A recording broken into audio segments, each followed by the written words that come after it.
They say that imitation is the sincerest form of flattery, but in video games, is imitation, well, just copying?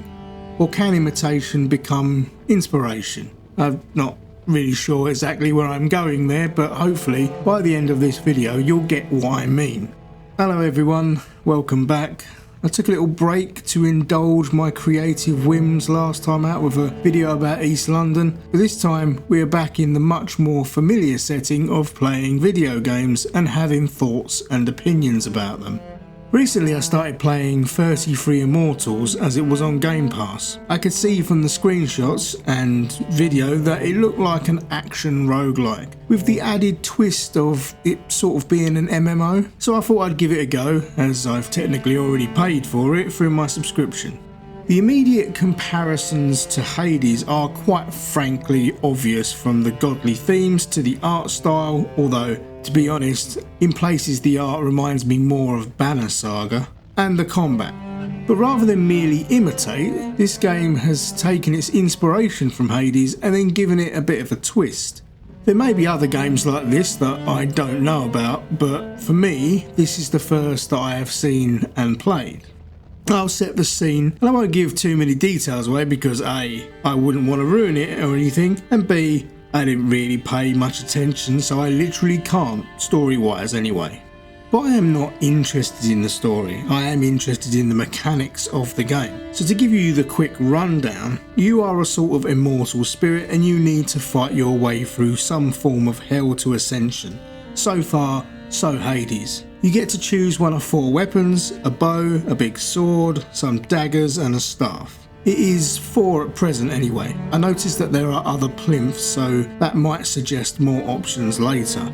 You then enter a big gate to what I will call the underworld, and you then have to fight enemies to gain dust, which you can spend on upgrades for a number of different methods and gain as much power as possible before the final battle starts, and the map will decrease in size reminiscent of Fortnite or something similar, and then if you manage to defeat the numerous foes, you will ascend, where you will fight a boss. If you kill the boss, you can get keys that you will use to participate in the next level of the game. Rinse and repeat, I guess. There are 33 of you, shock horror, and you are all running around together. You have emotes and stuff to communicate, but this game does that thing I like where you can play together but you don't have to talk to each other or hear anyone else. You just need to remember the core theme here that apes together strong. It pays to look for other teammates and run around together, not only to take down the various enemies, but you can fill up a meter and literally use special moves that will require 2 or 3 players to trigger. Sometimes it's an offensive blast, sometimes it slows an area, and sometimes it provides a shield. With each level, you will sometimes find crates you can open to get rewards. There are also temporary buffs available requiring 3 players to unlock them, and periodically what I will call dungeons open up, where 6 players maximum can enter. Once you have managed to defeat one of these dungeons, which is essentially just waves of enemies, you can then open some crates which will give you modifiers that will increase damage or extend status effects.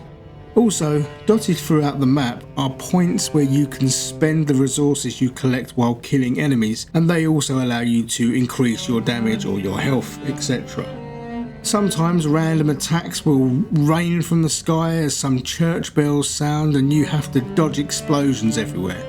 Outside of a run, you can upgrade your starting buffs with currency you collect, and you choose which one you enter a run with. I quite like the one that means you collect more dust from enemies, as it means I can potentially upgrade more within a run. And as you go through the game you unlock more and they become more varied. I believe you can also start upgrading your weapons as well. The 4 weapons each have a light and heavy attack, and then you have a special move that will slow enemies or launch you towards them or block damage.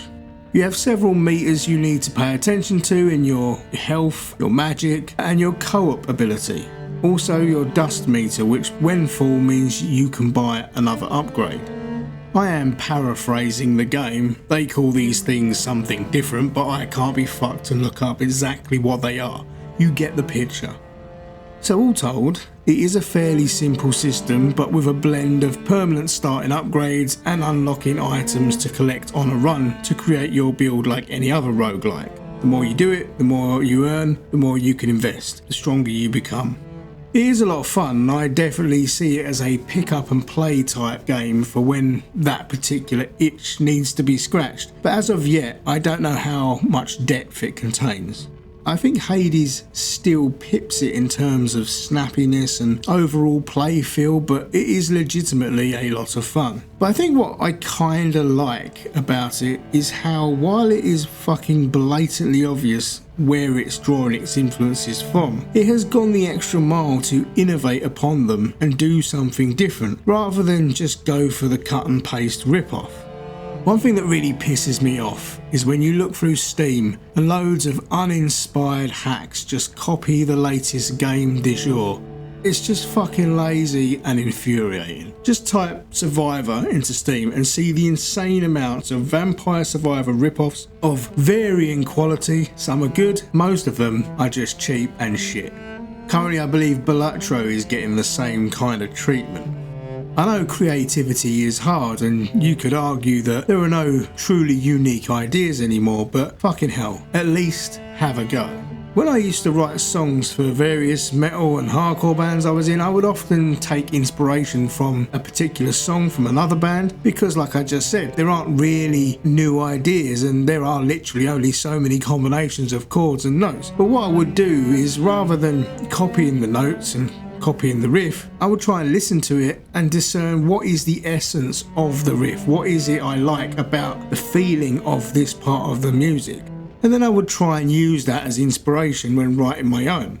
And that's what I see here. They've taken the essence of something like Hades and then iterated on it to make something of their own.